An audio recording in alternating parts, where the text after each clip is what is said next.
ഗണപതി ഇല്ലേ? ആരാത്? വിഘ്നേശ്വരൻ അല്ലേ? ആ ചിത്രം വെച്ചിട്ട് പറയാണ്, വല്ലവരും അല്ല, നമ്മുടെ മന്ത്രിമാരും പ്രധാനമന്ത്രിക്ക് പറയാം, പ്ലാസ്റ്റിക് സർജറി കണ്ടുപിടിച്ച ഇന്ത്യയിലാണ്. കാരണം ഇന്ത്യയിലുള്ള ഒരു വലിയ ഗുണമൊക്കെ രണ്ടാമത് കണ്ടുപിടിച്ചു. വിമാനം അവിടെ ഫ്ലൈറ്റ് സൗകര്യം കണ്ടുപിടിക്കും, ഉടനെ കണ്ടുപിടിക്കും. രാമാനന്ദരുണ്ട് അവിടെ ടെസ്റ്റ് മെഷീൻ ഉണ്ടാകും, ഉടനെ കണ്ടുപിടിക്കും. ഇത് ദുര്യോധനൻ അങ്ങനെ ജനിച്ചത് അല്ലേ? ആണ്.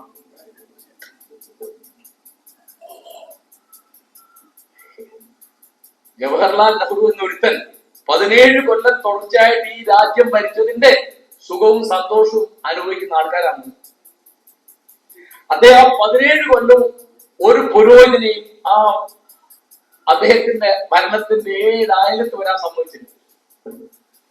എല്ലാ കോൺഗ്രസ്സുകാരെ പറ്റി അല്ലട്ടോ ഞാൻ പറഞ്ഞത്, ഞാൻ ജവഹർലാൽ നെഹ്റുവിനെ പറ്റിയാണ്. അതിന്റെ സുഖമാണ് ഇപ്പൊ അനുഭവിക്കുന്നത്. ഇപ്പൊ എന്താ വേണ്ടത്? നെഹ്റുവിനെ തമസ്കരിക്കും. ഗാന്ധിയെ വെടിവെച്ച് കൊന്നു. ഇപ്പം അവർക്ക് മനസ്സിലായി നല്ലത് ഗാന്ധിയെ സ്വന്തമാക്കുകയാണ്. അപ്പൊ അതിന്റെ പണി എടുത്തുകൊണ്ടിരിക്കുന്നത്. കാരണം മറ്റേ വനിതാ MP വീണ്ടും വെടിവെച്ചു. എന്താ കാരണം? ഗാന്ധി അന്ന് ഒരു കൊന്നിട്ട് മരിച്ചിട്ടില്ല എന്നല്ല വീണ്ടും വെടിവെക്കുന്നത് ചിത്രത്തില് അല്ലേ? എന്നാൽ ഗാന്ധിയെ കൊല്ലാൻ പറ്റില്ല. എന്താ? ഗാന്ധി ഒരു ആശയമാണ്. എന്താ എങ്ങനെയാണ് കൊല്ലുക? ഇവർക്ക് അറിയേണ്ടത് മഹാത്മാഗാന്ധി എന്ന് പറഞ്ഞ ഒരു വ്യക്തിയുടെ പേരല്ല, അതൊരു നിലപാടിന്റെ, ആശയത്തിന്റെ, അഹിംസയുടെ, സത്യത്തിന്റെ, യഥാർത്ഥമായ രാഷ്ട്രീയത്തിന്റെ, നീതിബോധത്തിന്റെ പേരാണ് ഗാന്ധി. നിങ്ങൾക്ക് കൊല്ലാൻ പറ്റില്ല, ആർക്കും പറ്റില്ല. ഓ കോൺഗ്രസ് തോൽക്കുന്നു. അതിന് ജവഹർലാൽ നെഹ്റു പറഞ്ഞ മറുപടി ഞാൻ പറയുന്നത് കേട്ടോ. നിങ്ങൾ ഓർത്തിരുന്നു, കോൺഗ്രസിനെ തോൽപ്പിക്കാൻ കോൺഗ്രസിന് മാത്രമേ സാധിക്കൂ. നിങ്ങൾ ആലോചിച്ചാൽ മതി, കോൺഗ്രസിനെ തോൽപ്പിക്കുന്ന കോൺഗ്രസ് അല്ലേ കേട്ടോ? കോൺഗ്രസിനെ തോൽപ്പിക്കാൻ കോൺഗ്രസിന് മാത്രമേ സാധിക്കൂ. ഇപ്പോ 2 ലോക്സഭ ഇലക്ഷൻ കഴിഞ്ഞപ്പോ ഒന്ന് ജീവൻ വെച്ചിട്ടുണ്ട്. ഇപ്പൊ തമ്മിൽ തല്ലണം. എന്താ കാരണം? പിണറായി വിജയന് 3-ാം മുഴുവൻ കൊടുക്കണം. വേറെ വിശേഷമൊന്നുമില്ല. ശരിയാണോ? ആണോ അല്ലേ? നിങ്ങൾ ആലോചിച്ച്. എനിക്ക് പ്രശ്നമൊന്നുമില്ല. ഞാൻ പറഞ്ഞ ആളുടെ അച്ചാരമായിട്ടല്ല ഓർക്കണം പറഞ്ഞത്. അപ്പൊ എന്റെ പ്രശ്നം, എന്നെപ്പോലെ ജനാധിപത്യ വിശ്വാസികളായ എല്ലാവരുടെയും പ്രശ്നം ആരധികാരത്തിലുണ്ട്, ആരധികാരത്ത് പോയി എന്നല്ല.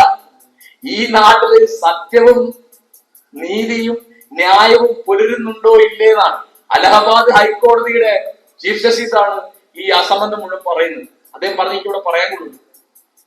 ഒരു ഹൈക്കോടതി ചീഫ് ജസ്റ്റിസ് അറിയോ, അദ്ദേഹത്തിനെതിരായിട്ട് ഒരു FIR ഇടുന്നെങ്കിൽ സുപ്രീം കോടതി ചീഫ് ജസ്റ്റിസിന്റെ റിട്ടൺ പെർമിഷൻ വേണം. രേഖാമൂലമായ അനുമതി പത്രം ഉണ്ടെങ്കിൽ അതിന് കേസെടുക്കാൻ പറ്റൂ.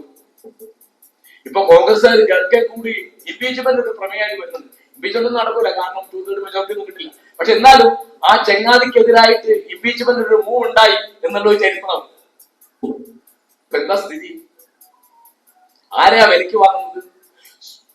കോടതിയെ വിലക്ക് വാങ്ങുന്ന ഒരു വിചിത്ര കലാപരിപാടി മോദി വന്നതിന് ശേഷം 2015 തുടങ്ങി. മനസ്സിലാവുന്നു? ആരാണ് ബാബരി പള്ളി കേസിന് വിധി പറയുന്നത്? അത്തരം വിധികർത്താക്കൾക്കൊക്കെ അവരെ കാത്തിരിക്കുന്നത് ഗവർണർ പദവികളാണ്, അല്ലെങ്കിൽ MP ടിക്കറ്റാണ്, അല്ലെങ്കിൽ MLA ടിക്കറ്റാണ്, അല്ലെങ്കിൽ അതിനേക്കാൾ വലിയ ഭരണഘടനാ സ്ഥാപനങ്ങളാണ്. നമ്മുടെ ജനാധിപത്യത്തിന്റെ, രാഷ്ട്രീയത്തിന്റെ 4 സ്തംഭങ്ങളെ പറ്റി പറയും. ഒന്നാമത്തെ സ്തംഭം നിയമനിർമ്മാണ സഭയാണ്. രണ്ടാമത്തെ കാര്യനിർവഹണ ഘടനയാണ്, എക്സിക്യൂട്ടീവ് ഭരണം. മൂന്നാമത്തത് നീതിന്യായമാണ്. 4-മത്തത് മാധ്യമങ്ങളാണ്. എല്ലാം കുഴപ്പമാണ്.